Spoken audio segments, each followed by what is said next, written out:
आज 5वें चरण के चुनाव प्रचार के लिए मैं आपके बीच में आया हूं और ये मेरा सौभाग्य है कि 5वें चरण का चुनाव प्रचार मैं अयोध्या जनपद से प्रारंभ कर रहा हूं। सबसे पहले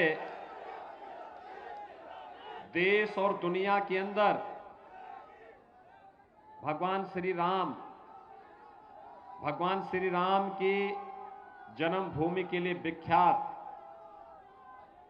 सूर्य वंश की राजधानी अयोध्या को मैं कोटि कोटि नमन करता हूं। सरयू मैया को भी मिल्कीपुर से ही प्रणाम करता हूं।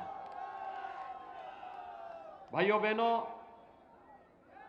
भारतीय जनता पार्टी ने 5 साल पहले जो कहा सो करके दिखाया। हमने जो कहा वो करके दिखाया ना।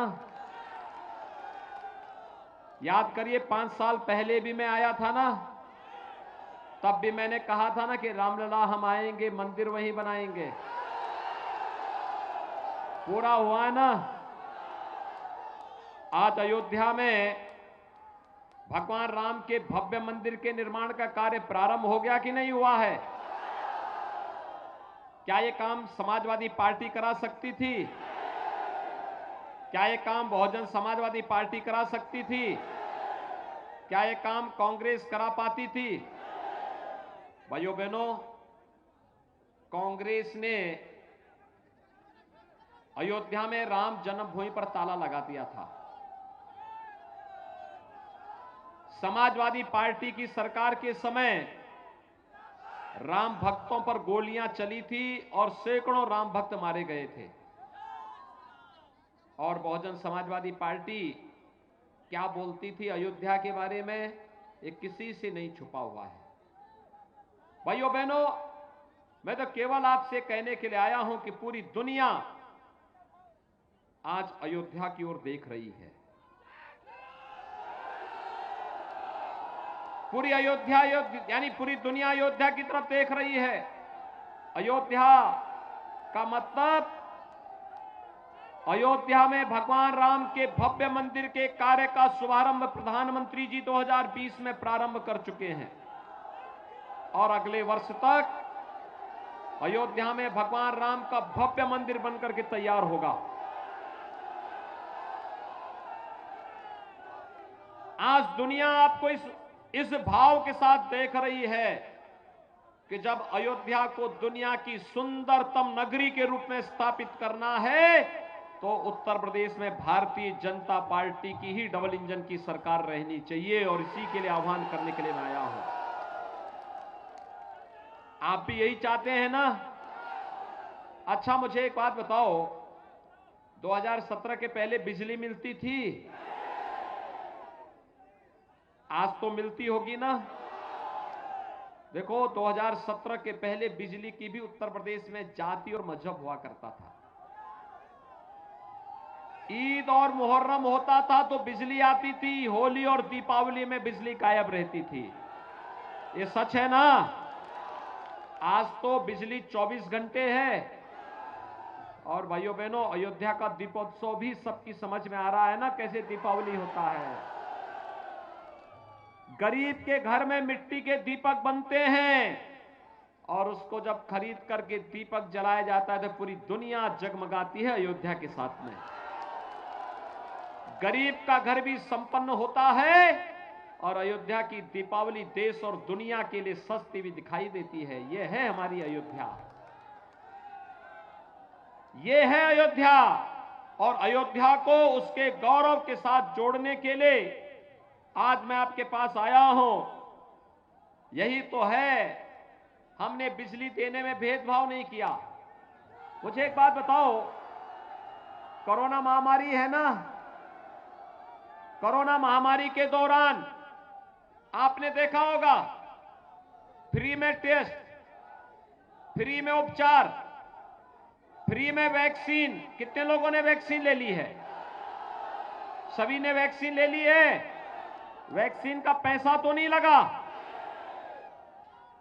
और भाइयों बहनों, ये वैक्सीन का प्रभाव भी है कि वैक्सीन जिन लोगों ने ली कोरोना दूर दूर तक नहीं आया वहां।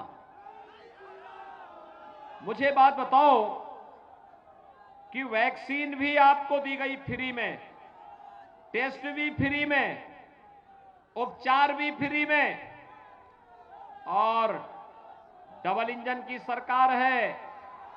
डबल डोज राशन का मिला कि नहीं मिला? राशन मिल रहा है ना? क्या समाजवादी पार्टी की सरकार में भी ऐसे ही राशन मिलता था? बहुजन समाजवादी पार्टी की सरकार के समय, कांग्रेस के समय, भाइयों बहनों, जब ये लोग आपके सुख दुख में सहभागी नहीं हो सकते तो इनको सिर में ढोने की आवश्यकता क्या है? इनको विसर्जन कर देने की आवश्यकता है। सहमत हैं? मुझे एक बात बताइए, कोरोना कालखंड में प्रधानमंत्री मोदी जी पूरे देश के अंदर जा रहे थे, मैं पूरे प्रदेश के अंदर घूम रहा था। हमारे सांसद, विधायक, पदाधिकारी जनता जनार्दन की सेवा में लगे थे। क्या सपा, बसपा, कांग्रेस के लोग भी क्या आपका हालचाल लेने के लिए आ रहे थे? किसी का आता पता था? भाइयों बहनों, वैक्सीन के बारे में भी इन्होंने दुष्प्रचार किया था ना। कहा था ना कि ये मोदी वैक्सीन है, कहा था ना ये बीजेपी वैक्सीन है। मैं आपसे जानना चाहता हूं, अगर मोदी वैक्सीन और बीजेपी वैक्सीन से हमारी जान बचती है तो हमें इस वैक्सीन को लेकर के इसी का साथ भी देना चाहिए। सभी लोग सहमत हैं?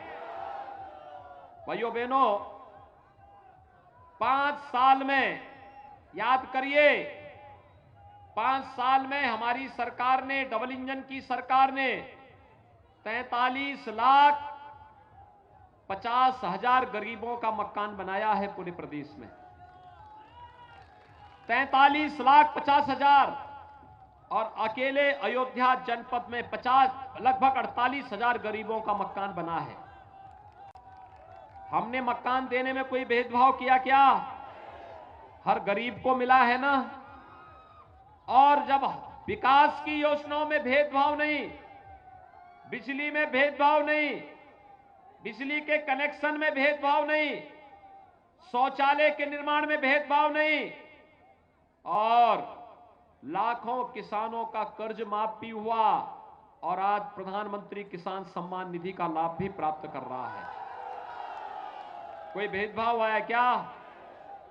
क्या ये सब योजनाएं सपा की सरकार के समय मिलती थी क्या? समाजवादी पार्टी ने सत्ता में आने के बाद पहला निर्णय क्या किया था मालूम है? जिन आतंकवादियों ने हमारे आराध्य भगवान राम के मंदिर पर हमला किया था, उन आतंकवादियों के मुकदमों को समाजवादी पार्टी ने वापस लेने का शर्मनाक काम किया था। सपा, समाजवादी पार्टी का हाथ आतंकवादियों के साथ, उनकी संवेदना आतंकवादियों के प्रति है। उनकी संवेदना गांव के लिए नहीं, गरीब के लिए नहीं, किसानों के लिए नहीं, नौजवानों के लिए नहीं, महिलाओं के लिए नहीं है। आज आप देख रहे होंगे, समाजवादी पार्टी ने एक कंप्लेंट की है चुनाव आयोग से, और कंप्लेंट क्या की है? उन्होंने कंप्लेंट की है कि सरकार युवाओं को टैबलेट और स्मार्टफोन जो दे रही है नहीं देना चाहिए। हमने तय किया है, अभी तो 1 करोड़ नौजवानों को टैबलेट और स्मार्टफोन दे रहे हैं। 10 मार्च के बाद आने दीजिए, सरकार 2 करोड़ नौजवानों को टैबलेट और स्मार्टफोन देंगे। 2 करोड़। और स्मार्टफोन और टैबलेट का खर्चा, यानी जो लोग उसका उपयोग करेंगे ऑनलाइन एजुकेशन के लिए, ऑनलाइन कंपटीशन के लिए, ऑनलाइन एग्जामिनेशन के लिए, उस खर्चे को ले, उस प्रकार का खर्चा भी मां बाप के ऊपर नहीं आने देंगे। यह खर्चा भी सरकार उठाएगी। भाइयों बहनों, समाजवादी पार्टी को इसी पे आपत्ति है। वह नहीं चाहती है कि प्रदेश का विकास हो। हमारी सरकार के समय तो सब नर करहि परस्पर प्रीति, चलई स्वधर्म निरत श्रुत नीति। राम राज्य की स्थापना के लिए भारतीय जनता पार्टी की डबल इंजन की सरकार काम कर रही है। लेकिन भाइयों बहनों, समाजवादी पार्टी की सरकार जब थी तब उसकी संवेदना आतंकवादियों के प्रति थी। पेशेवर माफिया और अराजकता पैदा करने वाले तत्वों के प्रति थी। तब वह दंगाइयों का सहयोग कर रही थी। कौन सा ऐसा कस्बा, कौन सा ऐसा जिला था जिसमें दंगे नहीं होते थे? इस समाजवादी पार्टी की पहचान दंगों से थी, अपराधियों से थी, माफियाओं से थी, अराजक तत्वों से थी। और भारतीय जनता पार्टी की पहचान राम राज्य की स्थापना के लिए गरीब कल्याणकारी योजनाओं से है, विकास की बड़ी बड़ी परियोजनाओं से है। और भारतीय जनता पार्टी की पहचान अयोध्या में भगवान राम के भव्य मंदिर निर्माण को लेकर के है। एक हाथ में विकास की छड़ी और दूसरे हाथ में बुलडोजर का स्टीयरिंग, दोनों एक साथ चलते हैं। और इसी में समाजवादी पार्टी को परेशानी है, विपक्ष को तो इसी बात की परेशानी है। और इसलिए भाइयों बहनों, मैं आज आया हूं यहां पर बाबा गोरखनाथ के पक्ष में, समर्थन में आपसे अपील करने के लिए। देखिए, जब अयोध्या की 5 सीटें जीतेंगी तो भाइयों बहनों, ये 5 सीटें जीतेंगे तो उत्तर प्रदेश में 325 सीटों का समर्थन भारतीय जनता पार्टी को प्राप्त होगा। 325 सीट का मतलब एक मजबूत और दमदार सरकार होगी। दमदार सरकार। आप दमदार और मजबूत सरकार चाहते हैं ना? कि समाजवादी पार्टी की दुमदार और मजबूर सरकार? दुमदार और मजबूर नहीं, दमदार और मजबूत सरकार। ये कौन देगा? भारतीय जनता पार्टी। कौन देगा? आप सभी सहमत हैं? देखो, मैं अयोध्या की शुरुआत बाबा गोरखनाथ के चुनाव क्षेत्र से कर रहा हूं, क्योंकि बाबा गोरखनाथ की कृपा से ये पैदा हुए थे। और इसीलिए मैं यहीं से प्रचार भी कर रहा हूं। जिता करके भेजेंगे सभी लोग, लेकिन जीतने की पहली शर्त है, चुनाव के दिन 27 तारीख को चुनाव होना है ना? 27 तारीख को पहला काम क्या? मतदान। पहला काम सभी लोग करेंगे। इधर भी उधर भी, पीछे भी बहुत बड़ी संख्या में लोग हैं। सभी लोग मेरे साथ बोलेंगे। सभी लोग सहमत हैं? बाबा गोरखनाथ भारी वोटों से जीतेंगे। आज से घर घर जाकर के वोट मांगेंगे कमल निशान पर सभी लोग।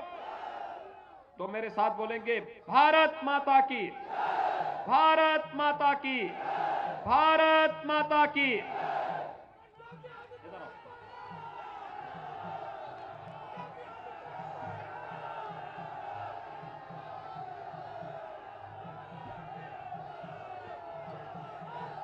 आप सबकी तरफ से